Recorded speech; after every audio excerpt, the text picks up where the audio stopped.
नमस्कार। मैं हूं शोभा पाटिल। 12वीं कक्षा में आप सभी का स्वागत है। आज के इस वीडियो में हम एचएससी बोर्ड हिंदी परीक्षा 2021 का नमूना प्रश्न पत्र या कृति पत्रिका और उसका आदर्श उत्तर पत्र देखने वाले हैं। पहले विभाग में हम नमूना कृति पत्रिका देखने वाले हैं और दूसरे विभाग में उसका आदर्श उत्तर पत्र का अध्ययन करने वाले हैं। देखिए, नमूना कृति पत्रिका तैयार करने के पहले या उसका अध्ययन करने के पहले हमें यह कृति पत्रिका किस पर निकाली जाने वाली है, इसके लिए कितना पाठ्यक्रम है और उसका अंक विभाजन क्या है, यह मालूम होना चाहिए। इसलिए देखिए, यह हमारी बोर्ड की कृति पत्रिका 12वीं कक्षा की है। 5 विभाग में है। इनमें से पहला विभाग गद्य पाठ पर है। 4 गद्य पाठ हैं। इनमें पाठ क्रमांक 4 आदर्श बदला, पाठ क्रमांक 6 पाप के 4 हथियार, पाठ क्रमांक 8 सुनो किशोरी और पाठ क्रमांक 10 ओझोन विघटन का संकट। ये 4 पाठों का हमें 20 अंक के लिए अध्ययन किया है। अंक विभाजन देखिए, इसमें अ 6 अंक के लिए है, आ 6 अंक के लिए है, ई लघुत्तरी प्रश्न 6 अंक के लिए है और दीर्घ ई ये साहित्य संबंधी सामान्य ज्ञान पर एक एक वाक्य के लिए प्रश्न 2 अंक के लिए है। और इस तरह अ, आ, ई इन 4 विभागों में हमें पहला विभाग लिखना है। इसके लिए 4 गद्य पाठ हैं और अंक 20 हैं। विभाग 2 देखिए, पद्य है। इसमें पाठ क्रमांक 1 मतलब पद्य पाठ 1 नवनिर्माण है। पाठ क्रमांक 5 इसमें 2 कविताएं हैं। ये मध्ययुगीन कविता है, एक गुरुबानी और दूसरी वृंद के दोहे हैं। 7 पेड़ होने का अर्थ है और 9 चुनिंदा शेर। इस तरह हमें 5 कविताओं का अध्ययन करना है, क्योंकि पाठ क्रमांक 5 में 2 मध्ययुगीन कविता हैं, इसलिए 5 कविताएं हैं अध्ययन के लिए। और इसके लिए भी अ, आ, ई दो अ यह पद्यांश दिया जाएगा और उस पर कृति लिखना है। आ में और एक पद्यांश दिया जाएगा और ये 6 अंक के लिए है। ये है, यह रसास्वादन का प्रश्न है 6 अंक के लिए। और ये है, यह साहित्य संबंधी सामान्य ज्ञान पर आधारित एक एक वाक्य में उत्तर लिखे। इसके लिए 20 अंक हैं। विभाग 3 देखिए, 10 अंक के लिए है। विशेष अध्ययन पाठ क्रमांक 10 कनुप्रिया, यह काव्य का अध्ययन है, दीर्घ कविता है यह। और उस पर हमें अ और आ में हमें पद्यांश दिया जाने वाला है और उसमें कृतियां लिखनी है। और आ में आपको लघुत्तरी प्रश्न लिखना है 4 अंक के लिए। इस तरह अ और आ मिलकर यह अंक 10 हो जाते हैं विभाग 3। विभाग 4 थोड़ा विस्तारित है, 20 अंकों के लिए है। इसमें देखिए, व्यावहारिक हिंदी, इसमें पाठ क्रमांक 14, 15, 16 और 17 इसमें पल्लवन, फीचर लेखन, मय उद्घोषक और ब्लॉग लेखन, इन 4 पाठों का हमें अध्ययन करना है। और इस पर 10 अंक के लिए कृति है, अ 6 अंक के लिए और आ 4 अंक के लिए है। अपठित गद्यांश, इसका मतलब आपके पाठ्यक्रम से बाहर कोई गद्यांश आपको दिया जाएगा और उस पर आपको 6 अंक की कृतियां, आकलन, शब्द संपदा, अभिव्यक्ति, ये 6 अंक के लिए आपको लिखना है। वह अपठित गद्यांश को पढ़कर 6 अंक के लिए। और इसमें पारिभाषिक शब्दावली दीर्घ ई में 4 अंक के लिए है। ये पाठ्य पुस्तक में पृष्ठ क्रमांक 109 और 110 पर है और ये 4 अंक के लिए पूछे जाने वाले हैं। इस तरह अ 6 अंक के लिए, आ 4 अंक के लिए, ई 6 अंक के लिए और दीर्घ ई 4 अंक के लिए। इस तरह 20 अंक हैं, ये ध्यान में रखिए। इनमें और एक महत्वपूर्ण बात है, अ और आ में, अ में दीर्घोत्तरी प्रश्न 6 अंक के लिखने के लिए है, अथवा उस पर आपका जो पठित गद्यांश है उस पर आकलन कृति, शब्द संपदा, अभिव्यक्ति आप लिख सकते हो। और दूसरा आ है, उसके लिए दीर्घोत्तरी प्रश्न, लघुत्तरी प्रश्न है, अथवा विकल्प चुनकर, सही विकल्प चुनकर वाक्य फिर से लिखिए। यह एक आसान प्रश्न 4 अंक के लिए है। इस तरह विभाग 4 व्यावहारिक हिंदी, अपठित गद्यांश और पारिभाषिक शब्दावली, इन सभी को मिलकर कुल अंक 20 हैं। और विभाग 5 है व्याकरण का, उसमें केवल 5 ही प्रकार हैं, क्योंकि आपके किताब में वाक्य भेद दिया है, वाक्य परिवर्तन दिया है, ये नहीं है। केवल काल परिवर्तन, अलंकार, रस, मुहावरे और वाक्य शुद्धिकरण। 2 अंक के लिए काल परिवर्तन, आ अलंकार पहचाने 2 अंक के लिए, ई रस पहचाने 2 अंक के लिए, ई मुहावरे अर्थ और वाक्य में प्रयोग कीजिए 2 अंक के लिए, और वो वाक्य शुद्धिकरण। इस तरह ये कुल 10 अंक के लिए व्याकरण है। और इस तरह हमें इन 5 विभागों में नमूना कृति पत्रिका देखनी है, मतलब आपकी प्रीलियम की परीक्षा। आपके सामने बोर्ड का प्रश्न पत्र जो आ जाएगा इस तरह का होगा। महाराष्ट्र राज्य माध्यमिक व उच्च माध्यमिक शिक्षण मंडल पुणे, विषय हिंदी, युवक भारती, ये ध्यान में रखिए, कक्षा 12वीं। आपको समय 3 घंटे हैं और अंक 80 हैं। और बहुत सारे छात्र सूचनाएं नहीं पढ़ते, इसी कारण 10-20 अंकों का उनका नुकसान होता है। इसलिए सूचना महत्वपूर्ण है। पहला आधा घंटा आपको इसके लिए ही दिया है, इसलिए पहले सूचना ध्यान से पढ़िए, इससे भी ज्यादा हो सकती है। अब इसमें कम से कम 4 सूचनाएं हैं। इनमें से पहली सूचना है गद्य, पद्य, विशेष अध्ययन, व्यावहारिक हिंदी की कृतियों में आवश्यकता के अनुसार आकृतियों में सही उत्तर लिखना है। मतलब आकृति आवश्यक है और आकृति में ही उत्तर लिखना है। बहुत सारे छात्र गड़बड़ी में उत्तर सही लिखते हैं परंतु आकृतियां नहीं खींचते और इसी कारण उनके अंक जाते हैं। दूसरा महत्वपूर्ण सूचना है सभी आकृतियों के लिए पेन का ही उपयोग कीजिए। एक बहुत छात्रों को संभ्रम में डालता है। हर विषय की अलग अलग सूचनाएं होती हैं, कुछ पेंसिल से लिखते हैं, कुछ पेन से, परंतु हिंदी में आपको जो सूचना दी है उसी का पालन करना। पेन से ही पेन का ही उपयोग करना आकृति के लिए। और आकृति में उत्तर भी पेन से ही लिखना। बहुत सारे छात्र पेंसिल से लिखते हैं, ये गलत है। पेन से ही उत्तर, जो आपके हाथ में पेन है उसी से आकृति और उसी से उत्तर लिखना है। और व्याकरण विभाग में जो पूछी गई कृतियां हैं उसके लिए आकृतियों की आवश्यकता नहीं है, क्योंकि व्याकरण विभाग यह अलग विभाग है और इसमें कहीं भी आकृति निकालने की जरूरत नहीं है। अनावश्यक आकृति खींचने में टाइम नहीं बिताना चाहिए, ये ध्यान में रखिए।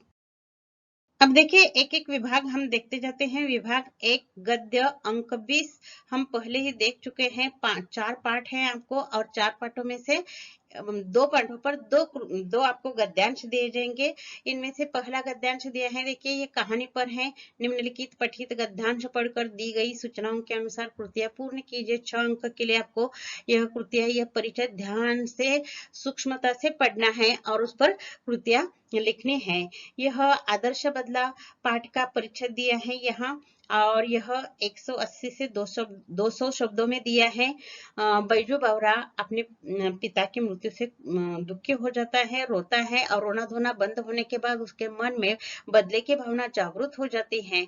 बाबा हरिदास के पास जाता है, उसकी आंखों में करुणा है, आहें हैं, आग है, क्रोध है और वो बाबा हरिदास जी को कहता है आप मुझे कितना भी साधना तपस्या करने के लिए कहो मैं करने के लिए तैयार हूँ, परंतु मैं अपने पिता के हत्यारे का बदला लेना चाहता हूँ।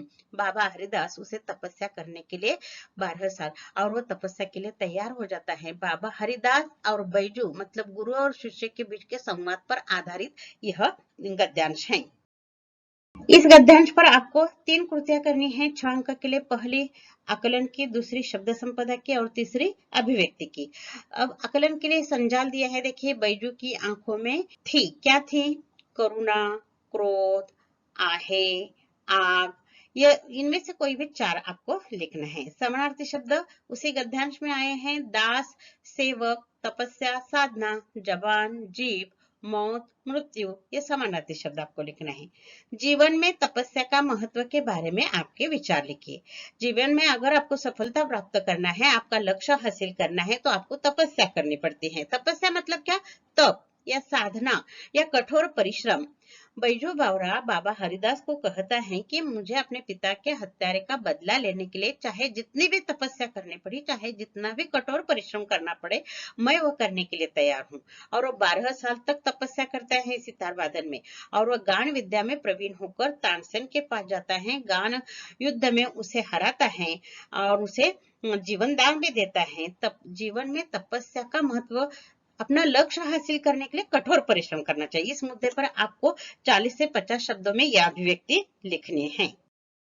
कृति आ देखिए, निम्नलिखित पठित गद्यांश पढ़कर दी गई सूचनाओं के अनुसार कृतियां पूर्ण कीजिए। 6 अंक के लिए। ये दूसरा गद्यांश दूसरे पाठ का दिया जाता है, एक कहानी का दिया है।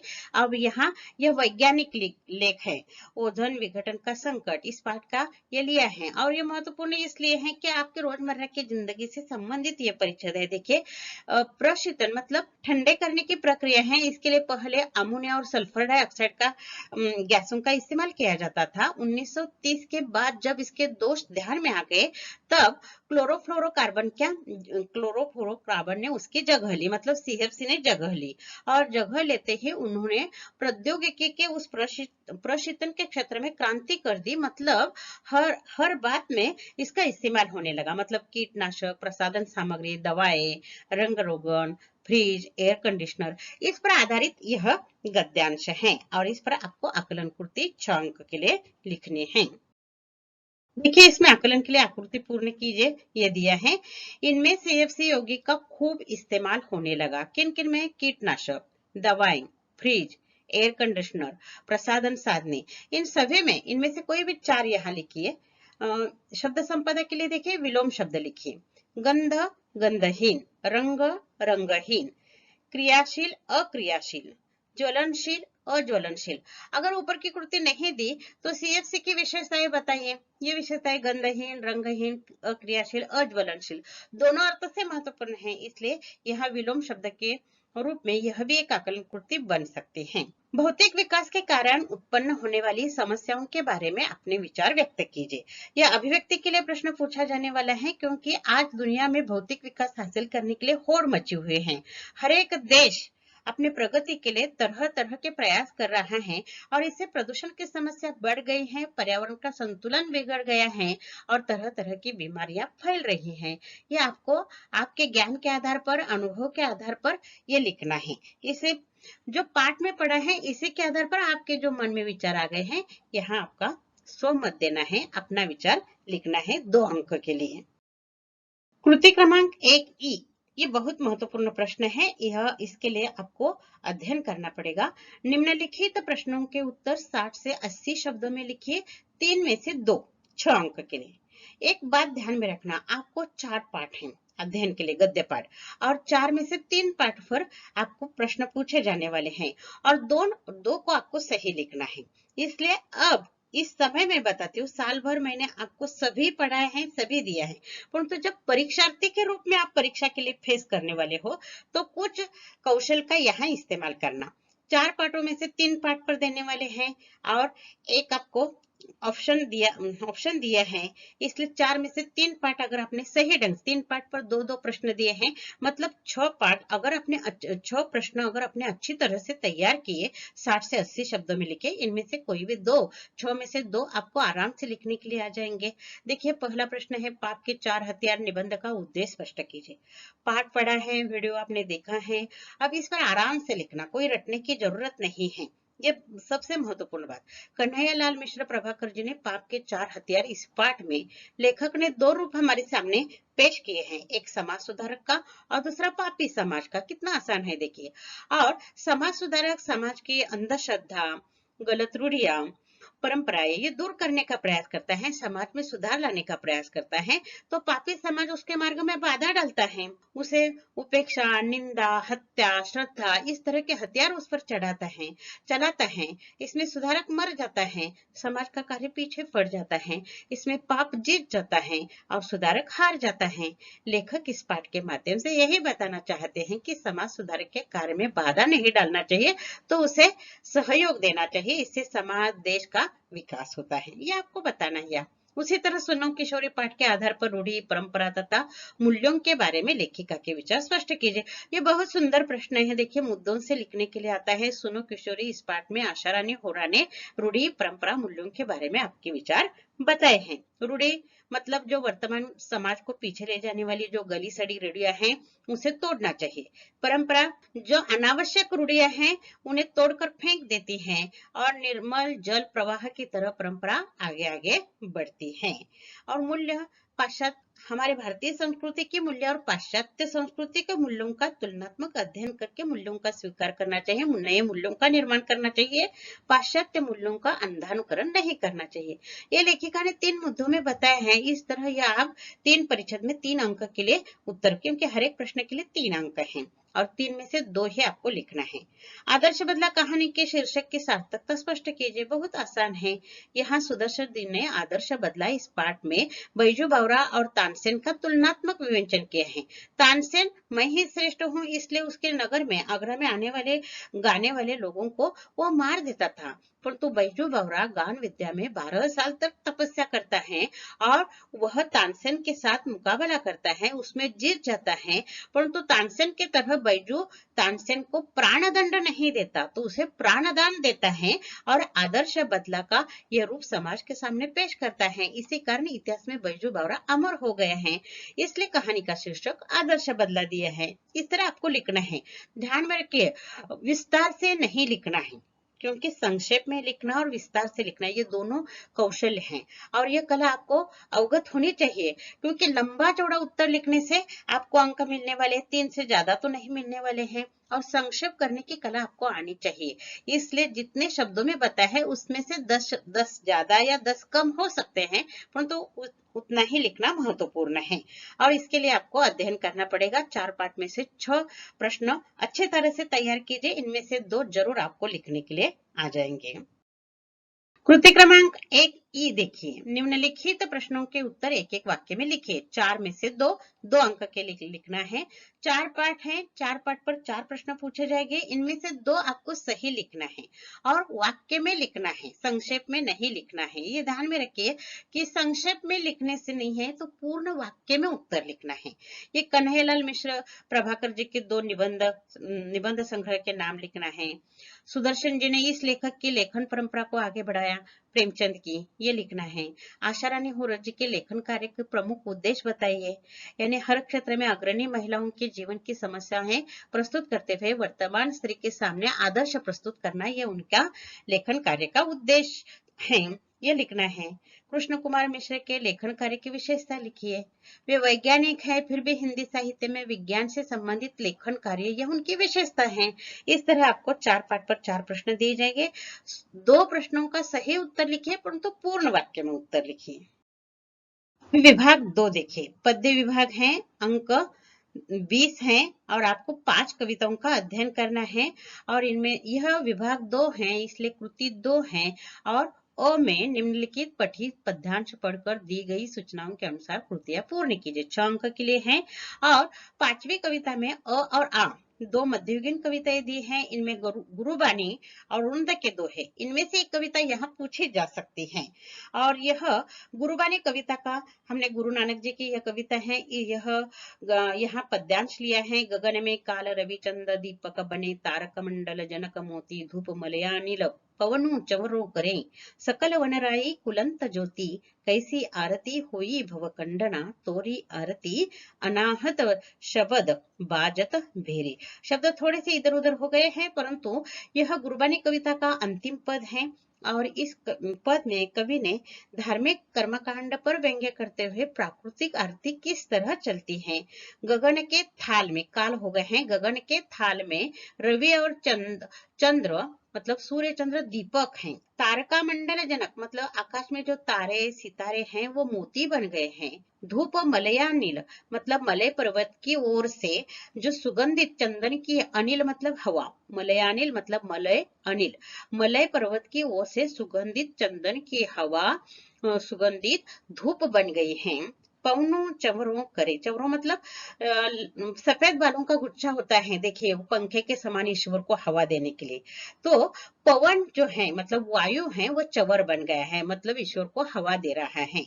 सकल वनराई कुलंत ज्योति, और ये वनराई है, धरती पर जंगल है और यहाँ जो रंग बिरंग फूल हैं वो फूल फल वहां उसे अर्पित किया जा रहा है।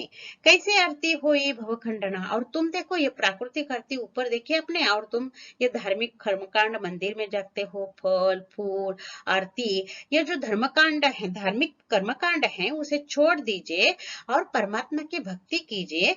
और परमात्मा का नामस्मरण करने से आपके अंदर हृदय में अनाहत शब्द मतलब बजत भेरी मतलब ढोल, अंदर आपके परमात्मा के आरती के ढोल, अनाहत शब्द के ढोल बजते हुए आप महसूस करेंगे। यहाँ कवि ने कहा है कि परमात्मा का नामस्मरण करने से हमारे अंदर परमात्मा का दर्शन होता है। परमात्मा आत्मा में है, बाहर मंदिर मस्जिद काबे में नहीं है। यह इस पद्यांश में बताया है। यह मध्ययुगीन है इसलिए समझा है, नहीं तो आसान होते हैं। अब आपको समझ में आ गया है ये पद्यांश। उचित मिलान कीजिए, आकलन के लिए पूछा जाता है। देखिए यहाँ आगे वाले हैं उल्टा सीधा करके दिया है। चवर, यहाँ पवन होना चाहिए। दीपक कौन बन गए हैं? रविचंद्र। रविचंद्र, रवि मतलब सूर्य, चंद्र मतलब चंद्र बन गए हैं। मोती तारका मंडल मतलब आकाश के तारे। मलयानिल मतलब धूप, मलय पर्वत की ओर से सुगंधित हवा जो बह रही है वो धूप बनकर उस प्राकृतिक आरती के लिए, ईश्वर की आरती के लिए उपस्थित है, ऐसा कहा है। आगे देखिए, निम्नलिखित शब्दों के लिए पद्यांश में आए शब्द लिखिए।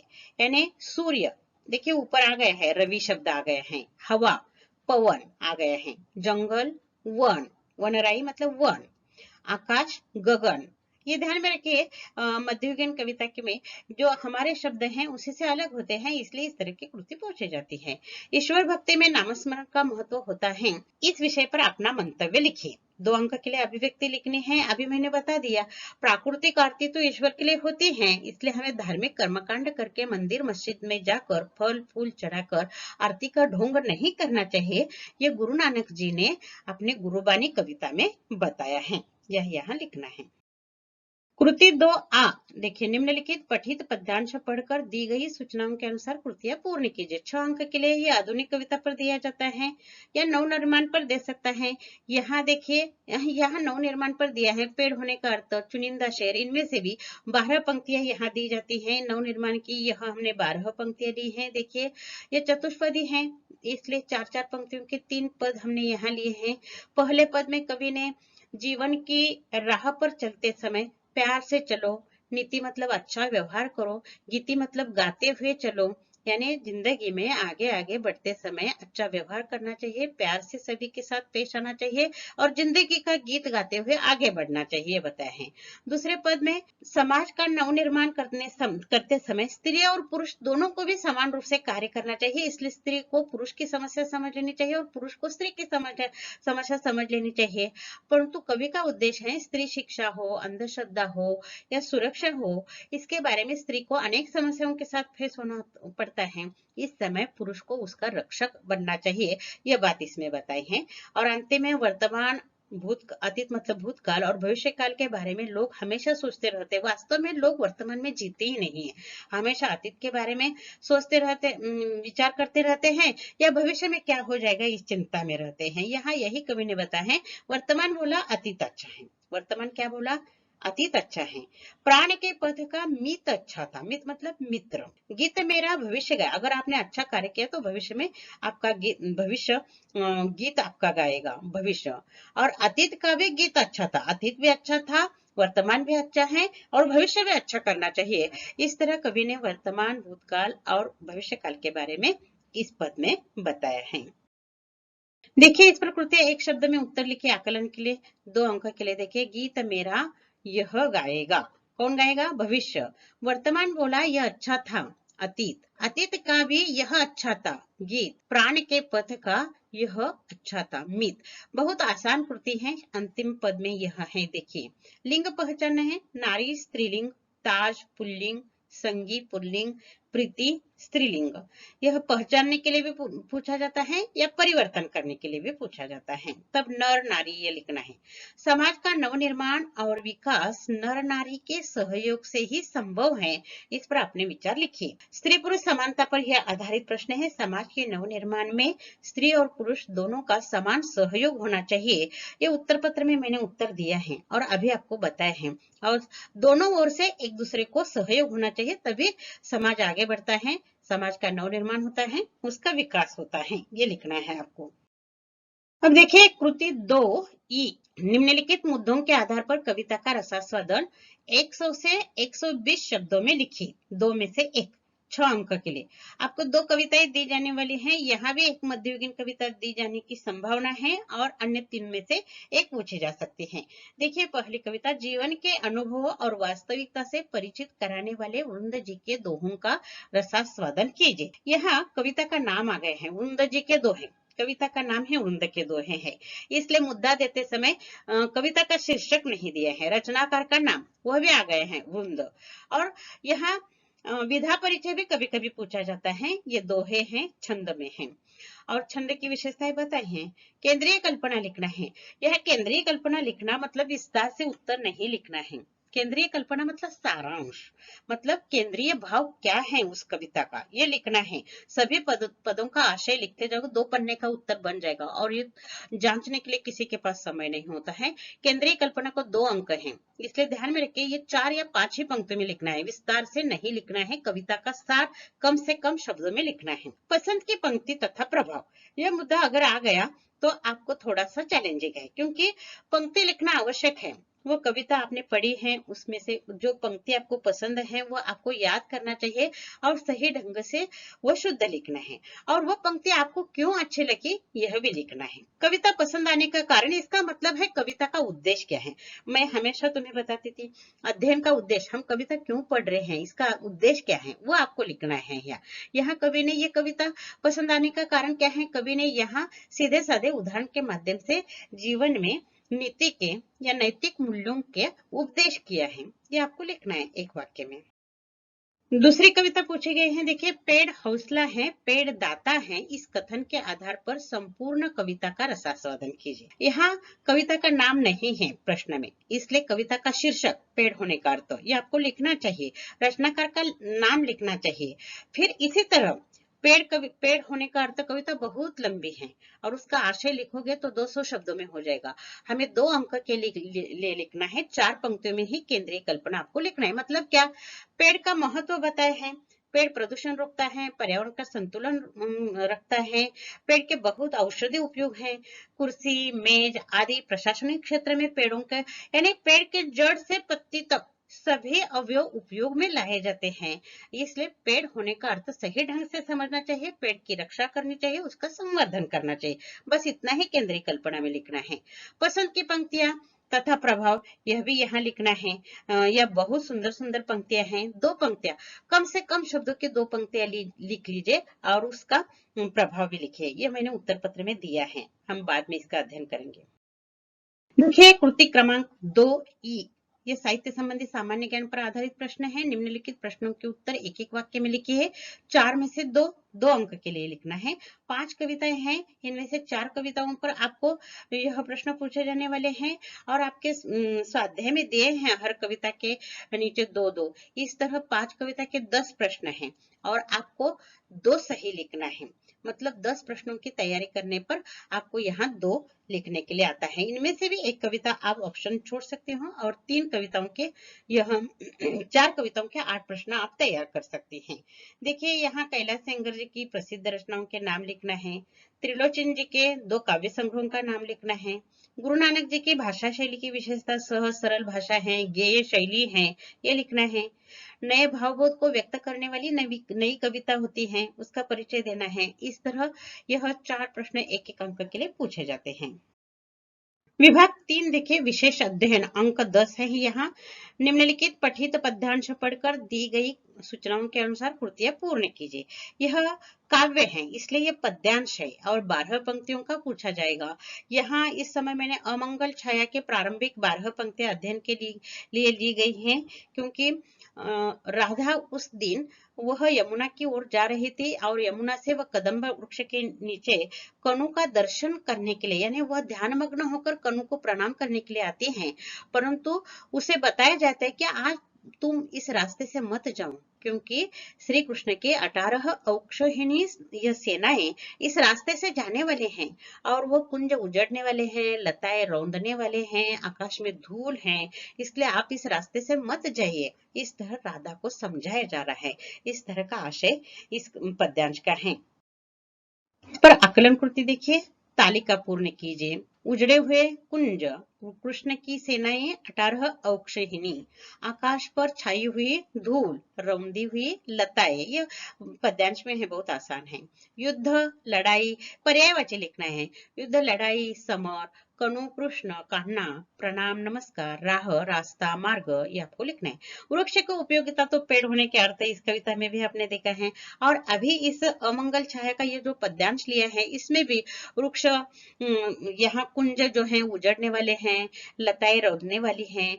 18 औक्षणी सेना जाने के लिए मार्ग में जो भी टहनियां पेड़ के आने वाले हैं वो काटने वाले हैं, परंतु वृक्ष इतने उपयोगी होते हुए यह युद्ध के समय वृक्ष को काटा जा रहा है। इसके आधार पर आपको वृक्ष की उपयोगिता लिखनी है। यह कृति 3A लघुत्तरी प्रश्न लिखना है। निम्नलिखित प्रश्न का उत्तर 80 से 100 शब्दों में लिखिए, 2 में से 1। आपको यह इस साल बहुत आसान हो गया है, क्योंकि यहाँ रसास्वादन का प्रश्न काट दिया है और लघुत्तरी लिखना है, और स्वाध्याय में से ही पूछे जाने वाले हैं। स्वाध्याय में 2 ही प्रश्न है और उनमें से आपको 1 लिखना है, इसलिए दोनों में से एक प्रश्न की बहुत अच्छी तरह से तैयारी कीजिए। ये दोनों प्रश्न परीक्षा में आने वाले हैं, इनमें से एक आपको लिखना है। 4 अंक के लिए हैं, 4 परिचित में उत्तर अपेक्षित है। पहले परिचित में बहुत संक्षेप में प्रस्तावना देना है। धर्मवीर भारती जी का कनुप्रिया काव्य महाभारत युद्ध की पृष्ठभूमि पर आधारित है, और राधा ने प्रेम और युद्ध का तुलनात्मक विवेचन किया है, और प्रेम महत्वपूर्ण है यह बताने का प्रयास किया है। यह हम उत्तर पत्र में उसका उत्तर विस्तार से देखने वाले हैं। उसी तरह कवि ने राधा के माध्यम से आधुनिक मानव की व्यथा को शब्दबद्ध किया है, इस कथन को स्पष्ट कीजिए। यह भी महत्वपूर्ण बात है कि महाभारत युद्ध तो सीमित था, कुछ समय के लिए था, परंतु आज के मानव का युद्ध जिंदगी के अंत तक चलता है, क्योंकि मनुष्य की महत्वाकांक्षा बढ़ गई है और होड़ मची है आगे बढ़ने की। इसलिए वह सब कुछ सुख सुविधा, भौतिक सुख सुविधा होते हुए भी मन से खोखला है, चिंतित है, बेचैन है, अस्वस्थ है। यह मानव की व्यथा यहाँ कवि ने आधुनिक मूल्यों के आधार पर यहाँ बताए हैं। यह भी उत्तर पत्र में उत्तर देने वाले हैं हम। चौथा विभाग देखिए, व्यावहारिक हिंदी अपठित गद्यांश पारिभाषिक शब्दावली। ये 20 अंक के लिए है। अ आ ई में हम लिखने वाले हैं। इनमें से ध्यान से देखना, थोड़ा सा संभ्रम हो सकता है। कृति क्रमांक 4 निम्नलिखित प्रश्न का उत्तर 100 से 120 शब्दों में लिखना है। एक यहाँ दीर्घोत्तरी प्रश्न लिखिए अथवा गद्यांश पर कृतियां लिखिए है। प्रारंभिक है लघु दीर्घोत्तरी प्रश्न 6 अंक के लिए लिखना है। देखिए, पल्लवन की प्रक्रिया पर प्रकाश डालिए, अथवा ब्लॉग लेखन में बरतनी जाने वाली सावधानियों पर प्रकाश डालिए। यह 2 में से 1 आपको लिखना है, और ये 6 अंक के लिए है। विस्तार से लिखना है, किताब में जैसा दिया है वैसा ही लिखना है। स्वतंत्र नोट्स निकालने की जरूरत ही नहीं है। अगर आपकी इसकी तैयारी नहीं है तो अथवा इसके लिए एक गद्यांश दिया जाने वाला है। देखिए, अगर दीर्घोत्तरी प्रश्न नहीं आपको लिखना है तो कृति क्रमांक 4 निम्नलिखित पठित गद्यांश पढ़कर दी गई सूचनाओं के अनुसार कृतियां पूर्ण कीजिए। 6 अंक के लिए है। ये फीचर लेखन पर दिया है, और फीचर लेखन पर आपको फीचर लेखन में क्या विशेषता होती है, उसमें भाव प्रधानता होती है, विश्वसनीयता होती है, तार्किकता होती है, नवीनता होती है, ये विशेषताएं हैं। और फीचर लेखन लिखते समय क्या क्या डालना चाहिए, कथनों, उद्धरणों, लोकोक्तियों, मुहावरों, इससे फीचर का सौंदर्य बढ़ता है। 4 चांद लग जाता है, मतलब फीचर का सौंदर्य बढ़ता है। और फीचर संक्षिप्त होना चाहिए, उसमें विचार क्रम से होना चाहिए। फीचर लेखन की विशेषताएं यहाँ दी है, इस पर आधारित यह गद्यांश है। देखिए, यह इस पर आकलन, शब्द संपदा और अभिव्यक्ति, इस तरह 6 अंक के। अगर दीर्घोत्तरी प्रश्न नहीं लिखना है तो यह कृति लिखना है। इनका प्रयोग फीचर लेखन में 4 चांद लगा देता है। 4 चांद लगा देता है मतलब फीचर लेखन की शोभा सौंदर्य बढ़ाता है। प्रसिद्ध व्यक्तियों की कथनों, उद्धरणों, लोकोक्तियों, मुहावरे या कहावतें, ये 4 उत्तर आपके गद्यांश में आए हैं। और यहाँ गद्यांश में आए ता प्रत्ययुक्त शब्द ढूंढकर लिखे। यह फीचर लेखन की विशेषता है जो है वही यहाँ लिखना है। विश्वसनीयता, तार्किकता, नवीनता, ताता प्रत्ययुक्त शब्द ढूंढकर यहाँ भाव प्रधानता, यह लिखना है। फीचर लेखन के बारे में आपके विचार लिखिए। गद्यांश पढ़कर आपको फीचर लेखन के बारे में क्या क्या लगता है, यह आपको यहाँ 40 से 50 शब्द में 2 अंक के लिए आकलन के लिए लिखना। बहुत आसान है, गद्यांश सामना है, ये देखकर लिखना है। कृति 4A यह भी व्यावहारिक हिंदी पर ही आधारित है, परंतु ये लघुत्तरी प्रश्न है, प्रैक्टिकल प्रश्न है। देखिए, निम्नलिखित प्रश्न का उत्तर 80 से 100 शब्दों में लिखिए, 2 में से 1। 4 अंक के लिए। देखिए ऊपर हमने दीर्घोत्तरीय 2 पाठ पर पूछे हैं और यहाँ 2 लघुत्तरीय प्रश्न और 2 पाठ पर, 4 ही पाठ है, 2 लघुत्तरीय और 2 पर दीर्घोत्तरीय प्रश्न पूछे जाएंगे। शहर के प्रसिद्ध संगीत महोत्सव का मंच संचालन कीजिए। मैं उद्घोषक इस पाठ का यह स्वाध्याय में दिया हुआ प्रश्न है। ग्रामीण समस्याओं पर ब्लॉग लेखन कीजिए। अगर आपको अच्छा लगता है, लिखने के लिए आता है, अच्छी तैयारी है, तो 4 अंक के लिए आप यह लिख सकते हो। नहीं तो इसके लिए भी अथवा है। देखिए अथवा प्रश्न क्या है, कृति क्रमांक 4A, निम्नलिखित विकल्पों में से सही विकल्प चुनकर वाक्य फिर से लिखिए। 4 अंक के लिए 4 पाठ पर 4 आपको रिक्त स्थानों की पूर्ति कीजिए के लिए प्रश्न पूछा जाएगा, विकल्प दिए जाएंगे। देखिए सूत्र संचालन में भाषा की महत्वपूर्ण भूमिका है। फीचर में विवरण का महत्वपूर्ण स्थान है। विवरण मतलब क्रमबद्धता ढंग से उन घटनाओं को आगे आगे विस्तारित करना। ब्लॉग के संदर्भ में विस्तृत जानकारी गूगल पर उपलब्ध है। आप यह सभी व्यावहारिक हिंदी के सभी पाठ हैं, इसके लिए गूगल का इस्तेमाल कर सकते हो। पल्लवन में भाव विस्तार के साथ साथ चिंतन का स्थान भी महत्वपूर्ण होता है। पल्लवन मतलब दी हुई उक्ति है, उसका केवल भाव विस्तार नहीं, तो उस पर चिंतन करना चाहिए और उनमें से क्या हमें उपदेश दिया है यह भी लिखना महत्वपूर्ण है, इसलिए चिंतन महत्वपूर्ण है। देखिए कृति क्रमांक 4E, अपठित गद्यांश है। ये आपके पाठ्यक्रम के बाहर का परिचय दिया जाता है, वह भी 180 या 200 शब्दों में ही होता है। उसी तरह अपठित गद्यांश पढ़कर दी गई सूचनाओं के अनुसार कृतियां करना है। बस यहाँ आपको ऑप्शन नहीं है, आपको यह ध्यान से पढ़ना है, सूक्ष्मता से उसका अध्ययन करना है। एक बार ध्यान से पढ़िए, आकलन कृति बहुत आसान होती है। इसमें पारिवारिक जीवन का महत्व इस गद्यांश में दिया है। सहृदयता परिवार से, क्योंकि परिवार एक छोटा सा समाज होता है। परिवार में अगर आप एक दूसरे के साथ सहृदयता से पेश आते हो तो आप समाज में पेश आ जाओगे। परिवार का महत्व बताया है। यहाँ पति पत्नी का सहृदय होना चाहिए, तभी पुत्र उसका अनुकरण करके सहृदय होते हैं, पुत्र पुत्री। वेद में कहा गया है पुत्र को पिता के आज्ञाकारी होना चाहिए, माता के प्रति श्रद्धा रखना चाहिए, पत्नी को मधुर भाषणी होना हो, पति को शांत और मधुर आचरण वाला होना हो। अथर्ववेद में भी यही कहा है, मनुष्य के मन समाज जो विचार हैं वो निर्मल स्वच्छ होना चाहिए, उसमें द्वेष छल नहीं होना चाहिए। ये परिवार में अगर हमने इस तरह की शिक्षा दी तो हमारा परिवार का बच्चा समाज का एक आदर्श नागरिक बन सकता है। इस पर आधारित यह गद्यांश दिया है। देखिए इस पर भी आकलन, शब्द संपदा और अभिव्यक्ति। देखिए वेद में कहा गया है पुत्र आज्ञाकारी हो, माता के प्रति श्रद्धा रखो, पत्नी मधुर भाषणी हो और पति शांत स्वभाव का हो। ये 4 मुद्दे हैं 2 अंक के लिए। गद्यांश में बहुत आसान तरीके से आ गए हैं। गद्यांश में आए शब्द युग्म ढूंढकर लिखिए, बहुत आ गए हैं। यानी भाई भाई, बहन बहन, भाई बहन, पति पत्नी। यह लिंग परिवर्तन के लिए भी पूछा जा सकता है। भाई भाई में द्वेष नहीं होना चाहिए, बहन बहन में द्वेष नहीं होना चाहिए, भाई बहन में दोष नहीं होना चाहिए, पति पत्नी में द्वेष नहीं होना चाहिए। बहुत सुंदर ढंग से ये गद्यांश दिया है, शब्द युग्म ढूंढकर लिखना है। और अभिव्यक्ति के लिए परिवार में सहृदयता महत्वपूर्ण है, इस पर अपने विचार लिखिए। इसका उत्तर पत्र में उत्तर दिया है, परिवार में सहृदयता होना चाहिए, एक दूसरे के प्रति सहयोग होना चाहिए, सहृदयता होनी चाहिए, कोई भी कार्य करते समय विचार विमर्श होना चाहिए। आपके परिवार में आप एक दूसरे के साथ किस तरह पेश आते हो, यह अनुभव यहाँ लिखना है। देखिए कृति ई, निम्नलिखित अंग्रेजी शब्दों के हिंदी पारिभाषिक शब्द लिखिए। 8 में से 4 लिखना है। ये पृष्ठ क्रमांक 109 और 110 पर है, 80 है, उनमें से 8 पूछे जाने वाले हैं। आपकी तैयारी हो चुकी होगी। यह 4 के देखिए, जस्टिस न्यायमूर्ति, इनवैलिड अवैध। आपको स्पेलिंग ये रटने की जरूरत नहीं है, बस शब्द देखते ही आपको हिंदी अनुवाद आना चाहिए। एक्शन कार्यवाही, ऑप्टिक फाइबर प्रकाशीय तंतु, ग्राफिक टेबल आरेखन तालिका, कमीशन आढ़त, रजिस्ट्रेशन पंजीकरण, डिडक्शन कटौती। इस तरह जल्दी जल्दी आपको तैयार करना चाहिए, देखते ही शब्द आपको आना चाहिए और सभी के सभी शब्दों के लिखिए। यहाँ ध्यान में रखिए, थोड़ा सा समय निकालिए, 4 अंक के लिए है, 8 मिनट है आपके पास, इसलिए अंग्रेजी शब्द देख कर लिखिए और उसका अनुवाद हिंदी में लिखिए, नहीं तो सही ढंग से क्रमांक दीजिए और उत्तर लिखिए।